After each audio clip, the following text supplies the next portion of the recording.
This is 13 Minutes. I'm Elliot Reeves. My guest today is Gary Young. Gary, it's a pleasure to have you here. Welcome to the show. Thanks for having me again. It's a pleasure. I always enjoy speaking to you, Gary, so I'm looking forward to this. Me too. Good stuff. So to introduce yourself, if you can take a minute to just let everyone know who you are and what you're about. Okay, so I'm Gary Young, as you said, and I am the founder of the Mindful Enterprise. And the Mindful Enterprise is a social enterprise that specialises in mindfulness and well-being. And we support, we've got a number of different beneficiary groups that we work with, businesses and their employees with workshops and seminars and training and mindfulness and well-being. And we have services available for individuals who want to come and train in mindfulness that we're now doing online, which in response to these changing times we're in. And we do, with our profits, we do subsidised and some free work within disadvantaged communities and schools. So excellent. That's the business. Yeah.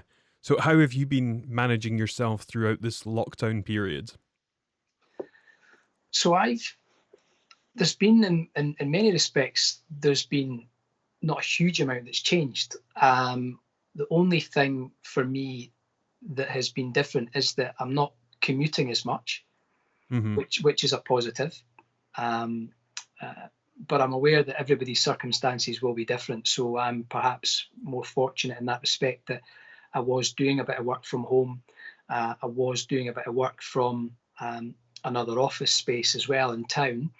But I'm still able to run my business from the house. So the thing that has, the thing that's been probably most important for me is to continue to have a routine that really serves me and make sure that I'm getting my exercise, making sure I'm getting time to meditate, which is a really important thing that I do most days.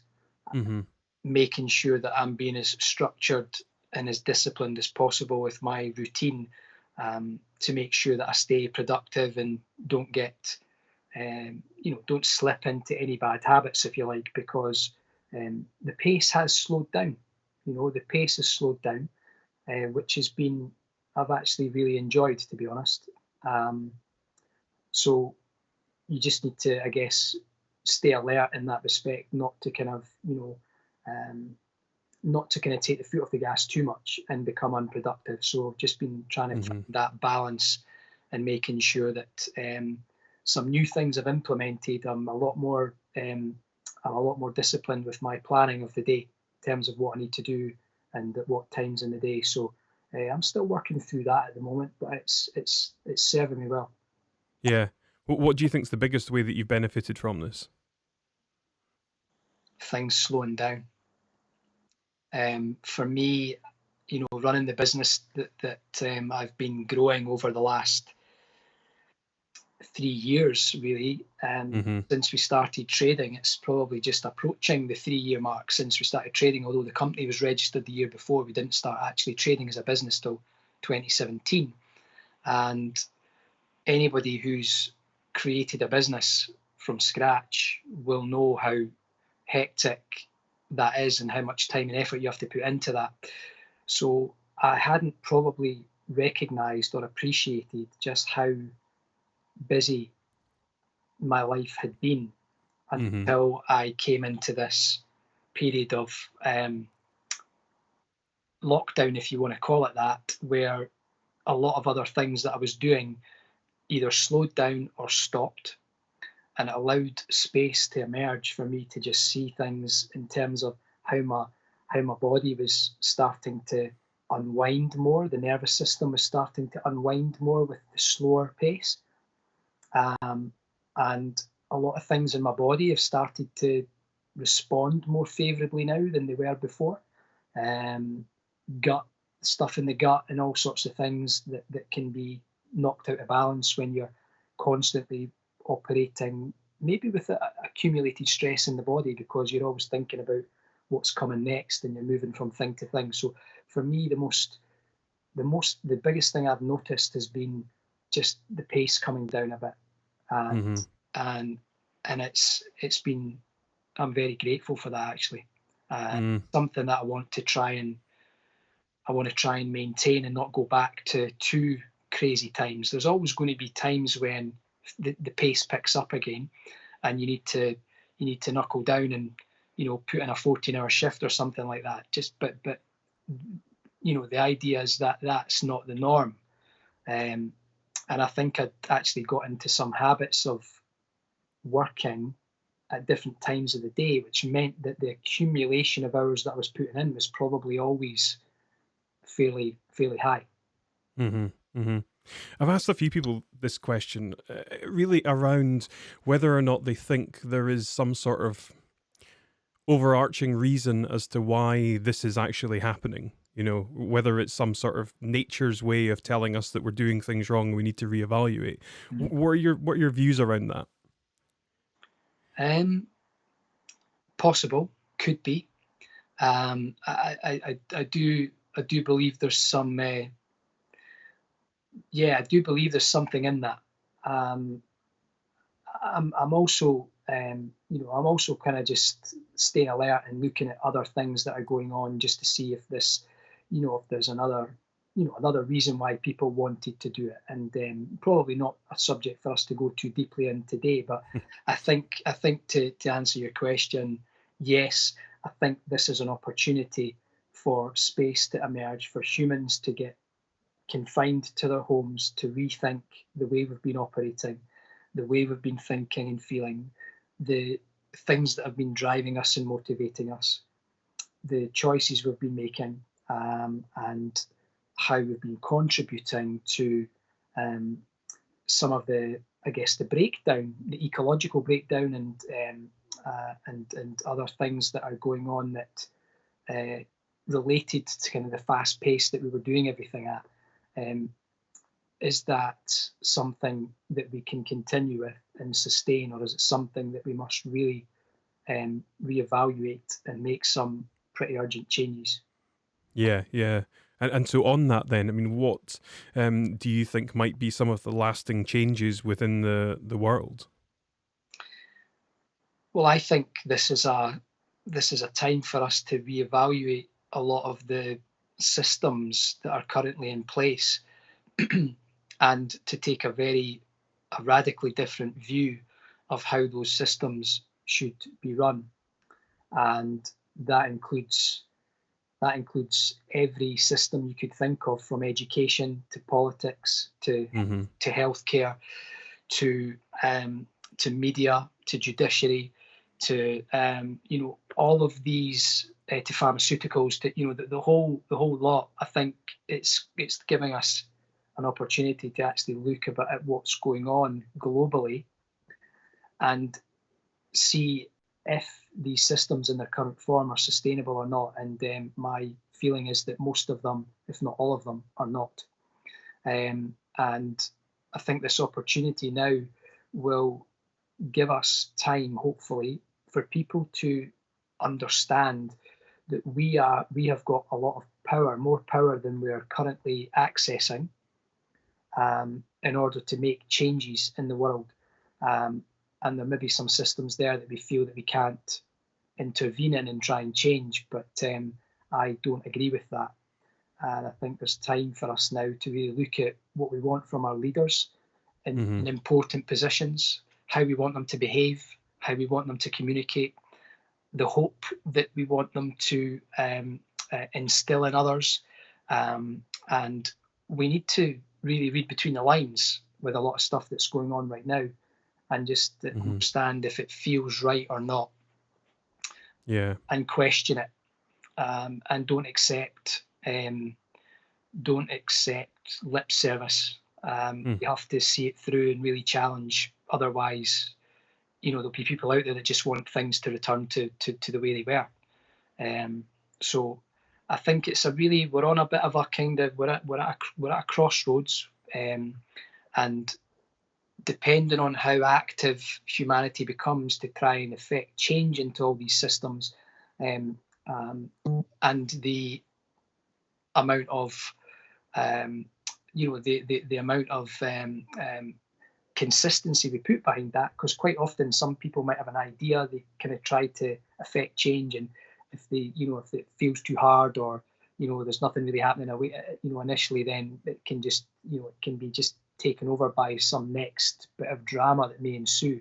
So I think we need to really be robust and stick to our guns with the things that we're really passionate about, and try and combine or collaborate with other people who have got similar desire to affect change. Yeah. So, from your own perspective, then, what are some of the main things that you would like to see change?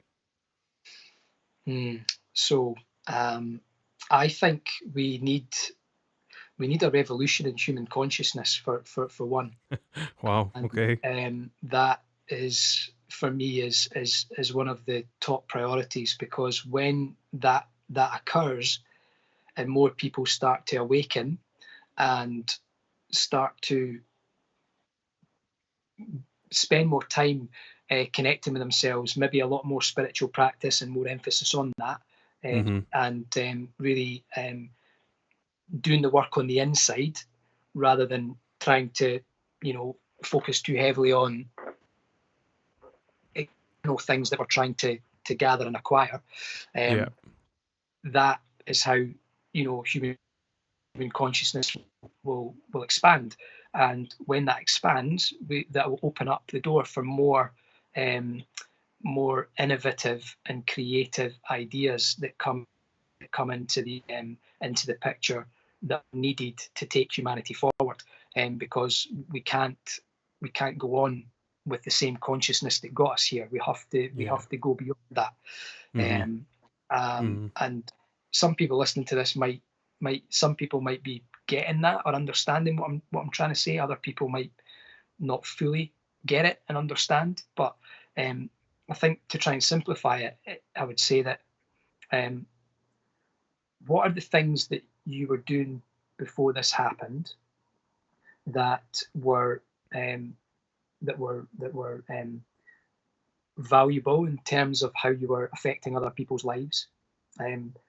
Were we creating what we were creating from a place of love, or were we creating it out of fear? The fear of not having, the fear of not being wealthy enough, the fear of whatever it might be. What was the driving force behind it?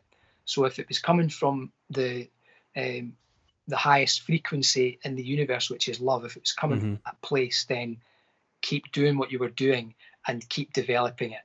And I think it's the other thing I would say is that if you've kind of evaluated how you felt during this process, and there's been lots of anxiety, lots of stress and worry, and maybe depression, or whatever has been emerging for you, and that will be different for different people, because everybody's had different circumstances to deal with. Some people have been fortunate in that they've not encountered too much impact to their business. Some people have had major impacts to their business. I'm very aware that it will depend on where you are. But in terms of how you felt you've been handling whatever you've been faced with, have you felt robust? resilient, stable, emotionally balanced, or has there been something else going on? Mm-hmm. And if we've done a lot of work on the inside, we might have been able to navigate this path, even though there's lots of difficult things happening, in a way that was meant we were able to kind of maintain a level of balance and emotional stability as we've kind of gone through that path. Mm-hmm. But if that hasn't been the case, then what it's calling for is to prioritize more time to connect more deeply inside, Yeah. through whatever meditation, spiritual practice, whatever you want to do, Mm-hmm. self-reflection, anything that is related to personal growth, human development, and Yeah. spiritual growth is the number one priority right now.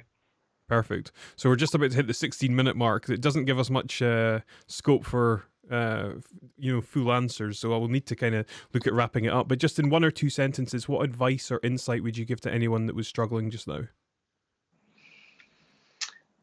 I would say that, just based on what I was talking about before, if you kind of just look at some of the things that are going on for you, and you maybe haven't really committed to yourself fully in that regard, to have a trained mind, to train your mind, I think I'd say is one of the top priorities to consider.